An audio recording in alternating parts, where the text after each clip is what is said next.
Ashamaa harka fuunii hordoftoota kabajamtoota Fu'aad Show jalatti argamtan jechuudha. Nageenyi kiyyaa bakka jirtan maratti isin bira haa gahu jecha yaa dhiiraa fi dubartii osoo hin jedhin xiqqaa fi guddaa osoo hin jedhin kan afaan kiyya dhageessanuu lammii kiyya jechuudha. Biyya adda addaa keessatti argamtan kanneen biyya keessatti illee argamtan nageenyi kiyyaa bakka jirtan maratti isin bira naaf haa gahu jechuudhaan nooruu akkasiin nanittanu abdii guddaan qaba. Akkam jirtu nagaadha jabaattu bakka jirtu maratti nageenya akkam nageenyi keessan rabbiin nu dhageessisu rabbiin hammeenya keessan isin dhageessisni kanneen biyya ormaa jiraatanu obbolaawwan kiyya jechuudha obboleewwan kiyya dhiiraa fi dubartii hundi keessanuyyuu kanneen biyya ormaatti argamtan jechuudha kanneen biyya adda addaa keessatti argamtan biyya ormaa ofii kootiif qammaseen beeka yookaan immoo dhandhamadheen beeka waan ta'eef rabbiin isiniif haa laaffisu. Nagaadhaan gara biyya keessanillee rabbiin isin hafidu jechuun barbaada. Maaliif akkuma ana nagaadhaan gara biyya saadeeffate isinis illee sababuma tokkoon sababa malee silas deebi'uu hin danda'amu. Biyya ormaa kun nama gadhiiftu utuma boriin gala iftaaniin gala osoma jedhuuti jechuudha. Ilmi namaa kan waggaa baay'ee lakkoofsisu. Kanaaf nagaa ta'aa turtanus rakkoon qabu nagaa qofa rabbiin isiniif haa kennu. Yoo nagaa taatanii bakka yaaddanillee kamiyyuu ni geessu jechuudha. Egaa kaayyoo keenya hundumaa rabbiin galmaan nuuf haa ga'u. Rabbiin akka ijoollee dhumaa jiran kanarraa rabbiin najaan haa baasu. Rabbiin waan akkanaa lamuu nutti hin deebisini. Silas keessi keenya miidhamaatuma jiraanna. Egaa rabbi lamuu nutti hin deebisin jenna. Gurri keenya gurra kayrii dhagahu, gurra nagaa keessan dhagahu. Oromoon kamii keessanuu jechuudha.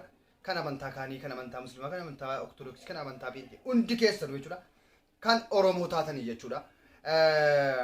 Bifaan amantaadhaan waan adda addaatiin ilmi namaa wal adda malee dhiinni keenya immoo tokko jechuudha.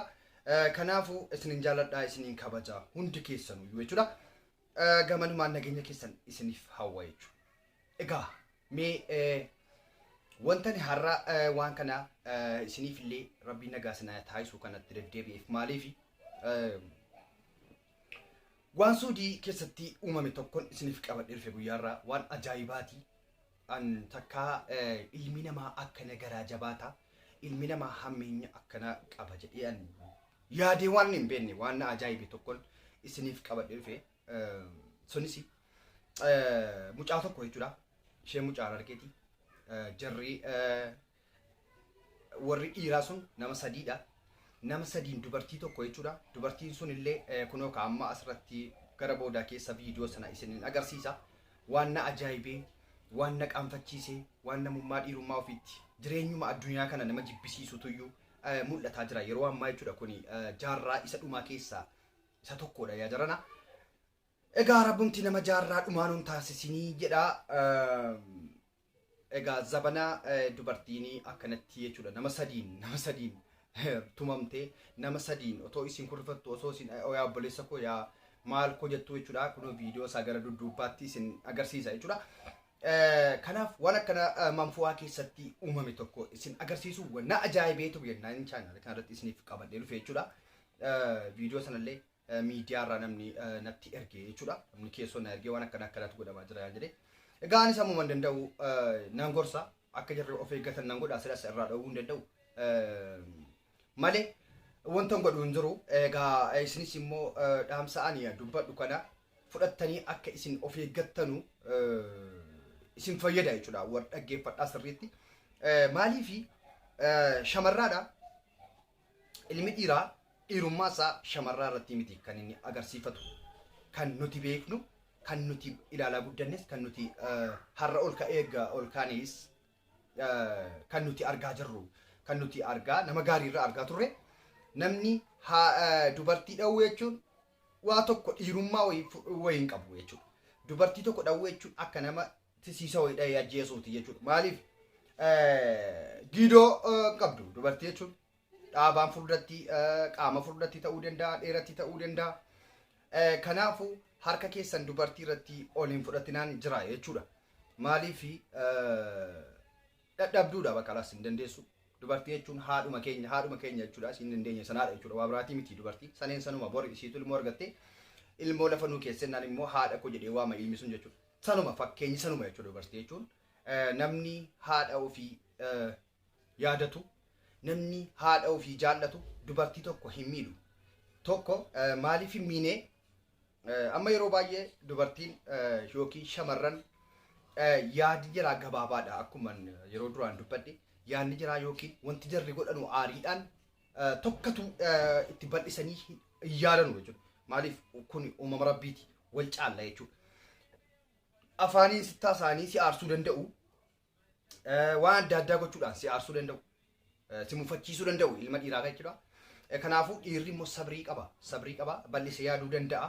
Hamma yoon ka'ee dha'ee narkatti miidhamtii jira yoon ka'ee dha'ee narkatti duutii jira giidoon qabdu dhiiraa miti isin rabbiitu dubartii godhe wanti godhanu hin jiru.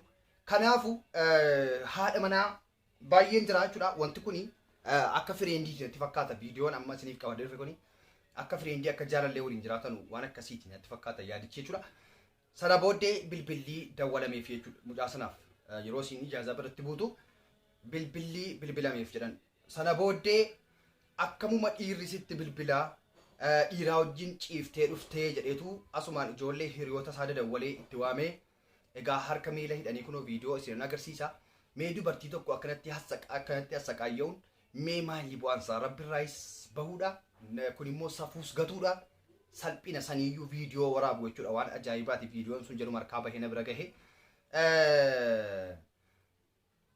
Mee itti wanta dabarsuu barbaade yaa shamarranii warra bakkee hojjettanu baay'een keessan yookiin yoona kaayyoodhaafi yookiin bultii koon ijaarradhaafi yookiin maatii koo waa godhaafi kanneen immoo dalagaa biraatiif jiraatanus jiru.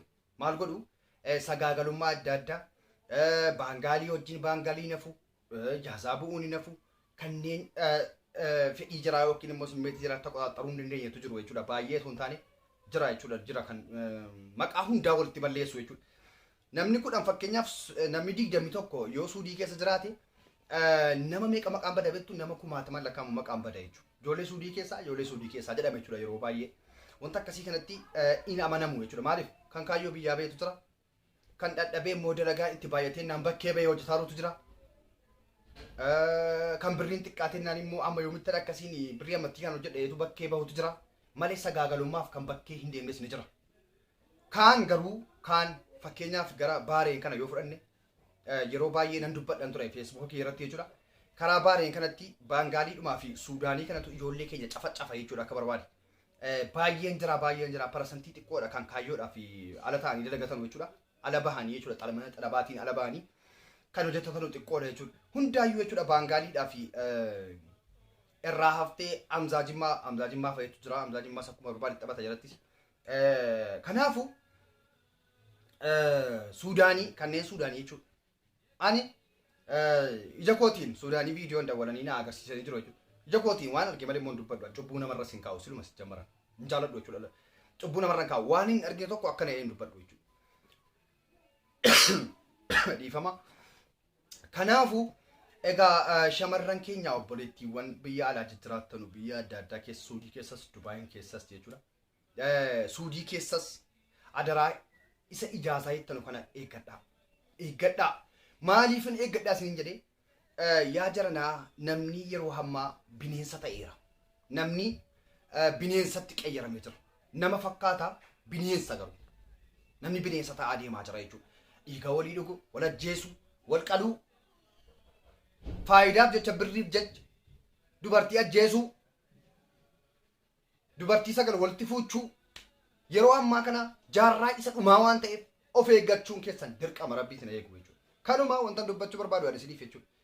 Sila sikaa inni rabbiin jal'ise hin dhaga'u gorsa namaa fakkeenyaaf dhufeetuma sagalee koo kana dhaggeeffatu maaliif waan hin taane dhaggeeffata. Viidiyoo durbaa hin fidee dhufe viidiyoo namni wal hojjetu fidee dhufe ton jedhee ilaala garuu waan akkanaa immoo ilaalu. Isa tambalala akkanaatu dhaqee kaa jechuudha. Bakka akkanaatti xallaafamee ijji keessaa bahee booksiidhaan garagalfamee gala jechuudha.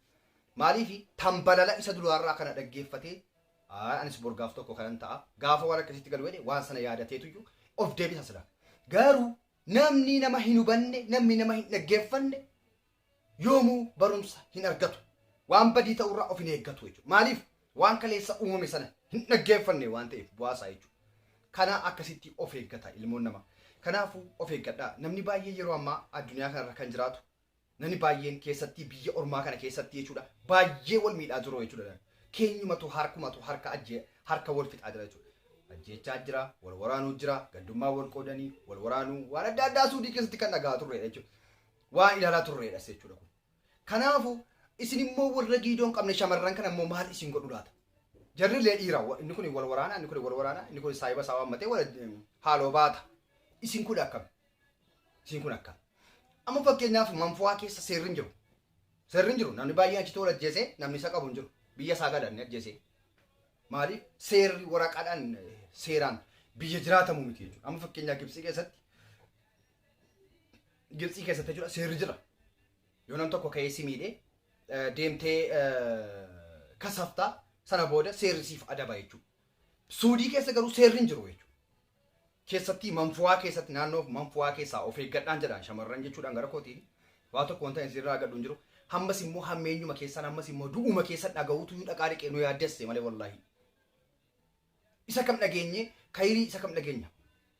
Asitti duuti, asitti akkana taate, asitti fooqii irraa darbatti, asitti maal taate, asitti immoo ibidda gubee fixe. Kaan daaraa ta'e jechuudha ilmaan keenya dhumaa jiru yaa jiran. Keessatti immoo hammeenyi durbarratti dalagamaa jiru kun waan baay'ee nama salphachiisu jechuudha wallaahi laazim. Waan baay'ee dubartiitti siquurraa nama fageessu wantichi jechuudha wanta kana dalagamaa jiru yeroo ammaa. Mee viidiyoo kana ilaalaa mee bukkee kootti ilaalaa mee viidiyoo kana akka jarri mucattiin osoo kadhattu jechuudha. Inni jechuudha afaanii funyaan siitiin kan yaa'aa jiru kana mee ilaalaa nama sadii rukutu jechuudha. Bakka jirtutti jaalmata Oromoo yaa shamarroota keenya Oromoo amantanii ijaazaan bu'inaa. Oromoo amantanii ijaazaan bu'inaa. Oromoo amantanii ittiin heeruminaa. Rabbii keessan sodaadhaa yaa obboleettii hankoo yaa hangafa hankoo yaa qotisoo hankoo haraaraan isinitti jabaatu biyya galaa heeruma jettanii akka argitan hin heeruminaa. Ilaalaa kan Oromoon kana dhalaa Oromootti haadha ofiitti obboleettii ofiitti kana hojjetti kun wallaahi waan nurraa hin bareenne waan ummata musliimaa irraallee hin tolle waan egaa kunooti viidiyoochi mee isinumti ilaalaa mee dhiira akkanaaf jira jechuudha yeroo ammaatti dhiira akkanaaf qabna jechuudha kan dhiirummaa isaa dubartiitti agarsiifatu jechuudha. Jaartii qaalettiin kun jaartiidha jechuun nama cimtee wayiiti jechuudha. Nama ilmaan biyyaa qabdudha kun yoo nama guddoo rakkinatu biyyaa baas ta'uu danda'a. Egaa isinis nageessu fireendiidha. Afaan damma godhateetu kan inni waammatu jechuudha yeroo waammatu jechuun afaan damma godhee si yaadeera si du'eera jedheetu itti fakkeesseetu jechuudha. Mana hojiitti raasee akkanatti waammate ka'ee akkanatti kunoo itti taphatu jechuudha. Sababa isaas gaafadheera jechuudha akkanii jaalleewwan naannoo sana jiraatan ijoollee viidiyoo kanaaf erganii irraa hubadhetti. Sababa intalli eeggaddaa baangaaliin akkana ijoollee sanatti taphataa jiruuf iyyuu atis akkuma sadhattee itti taphatamtee dhufaa jirta jechuudhaan jechuudha kan inni mucaa kana akkanatti eegale jedhanii sana booddee hiriyoota isaatti waamee akkanatti tumaa jira jechuudha. Waan ajaa'ibaati kunoollee sheekii waa'ee jedhaa jiru dhagaa jirtu ustaazimii tokko jechuudha. Abaaraa jira jechuudha. Kuni abaaramaadha silumaa jechuudha. Kun siluma namni akkanaa kun abaaramaadha. Nama haadha qabne, nama obboleettii qabne, nama gantuu jechuudha. Kan duniyaaf jiraattu jechuudha. Kan borii of hin beekne, bor nan du'aa laataa kan hin beekne jechuudha. Haati manaa kee yoo sii ta'uu didde, jaalalleen kee yoo sii ta'uu didde, nagaadhaan karaa keerra bu'i. Maaliif waa baay'ee waliin dabarsiteet, wajjin qullaa ciifteet, yeroo jaalala gaarii waliin dabarsiteet, hammeenyi irratti dalagdee ari'uu keerra nagaadhaan ofiifuu kun giidoon qabdu kana miitus maal keessaaf waa wayii argatan waa wanti hin argatu hin jiru. Kanaafuu kana yeroo alagaan adda addaa afaan Oromootiin jechuudha kan jirru dubbatan ijoolleen kun ijoollee walloo Harargee Arsii nama akkasii keessaa jechuudha jedhu kun kan wal waamanii akkanatti dubartii tokkitti akkanatti miila hidhanii afaan hidhanii jechuudha. Tosiin kadhattu akkanatti rukutaa jiru waan ajaa'ibaati jechuudha waan nama qaanfachiisudha.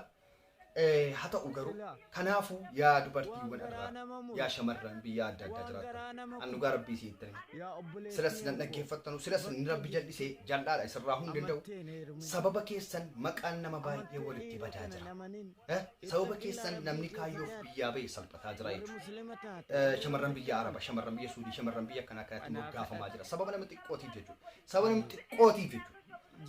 Amma Dubaayin keessattis wanta akkanaa eegalame Naayijeeriyaa wajjin jedhu Suudaanii wajjin jedhu Araboota addaa wajjin jira sirriitti dhageenya harka jira gara fuulduraatti isiniif qabadee fuun kiyyan yoo rabbiin nu jiraachise Kanaafuu kun waan akkanaati gaafa isin irratti uumame hammasii kan gaddu nuyi jechuudha. Kan taa'ee immoo boo'u nuyi waan isinii goonuu hin qabne hidhaa isin baasuu hin dandeenyu.